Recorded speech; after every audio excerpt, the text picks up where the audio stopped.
thanks for joining again. My name is Nenye and I make videos on education, personal finance and personal development, kind of like with a sprinkle of lifestyle, especially for F1 and H1B visa holders, so immigrants in the US basically. So in today's video I am going to be talking about the low tuition universities in the US for international students. These are kind of like universities that are on the cheaper side but still provide great value for international students, because we know paying tuition in the US is very expensive. It's very expensive. So the first school that I am going to talk about is Minot State University.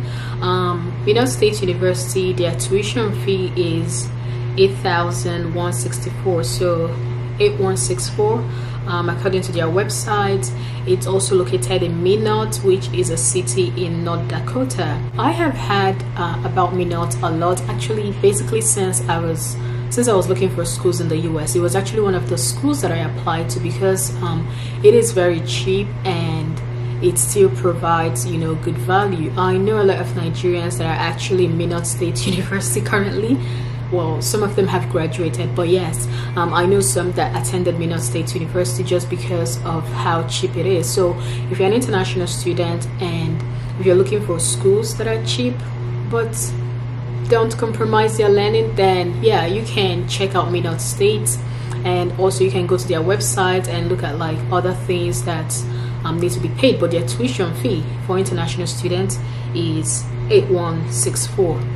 Then the next school that I'm going to go into is called Chadron State College. This one, I actually really like this school because their in-state university is 7634, but their out-of-state university is 7664. So it's basically like a $30 difference between those that are in-state and those that are out-state, which is good. This actually benefits international students a lot. Because a lot of schools, they'll have like in-state tuition fee for like $5,000, or say for instance $8,000, and then their out-of-state would be like $16,000, and you might even see some that would even be higher than that. You might see some schools their in-state tuition would be like $10K and their out-of-state would be like $25K.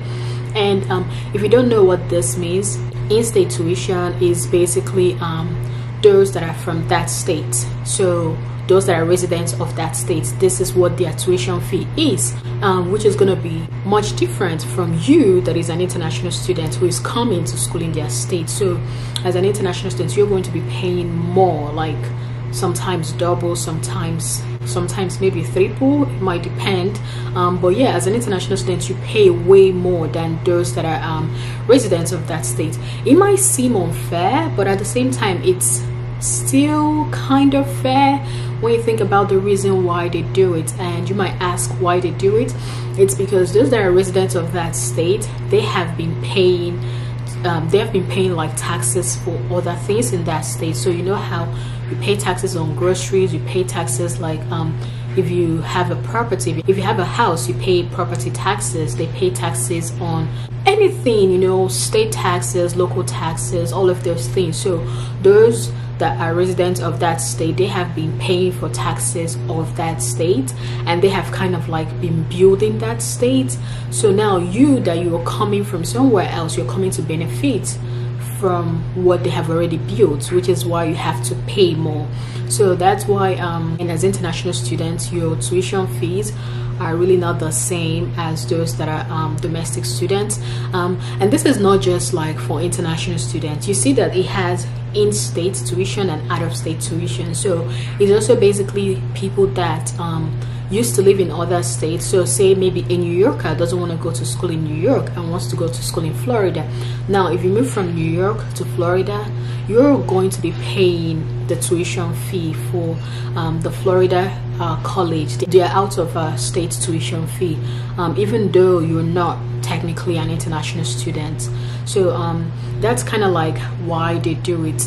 I have seen some people that what they do is they go and do like their last 2 years of high school.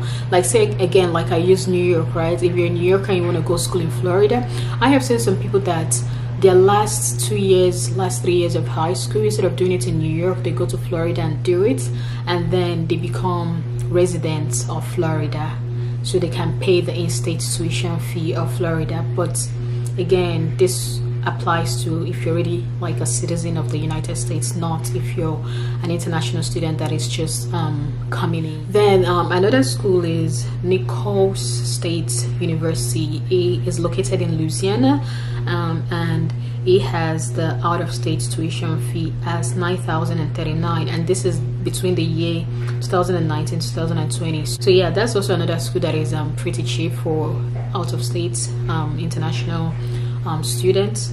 Even as you're trying to apply to these schools, as they are cheap, what you remember is you don't only just pay tuition fee. Like, there are other things to pay, right? There's housing, there's room and board, there's insurance, there's the feeding, there are like other things, there are the textbooks, there are the things you have to pay. So what I would advise is, even though the schools are still low tuition schools, you can still check out, like when you calculate everything that you're going to spend in total, you can compare it with other schools.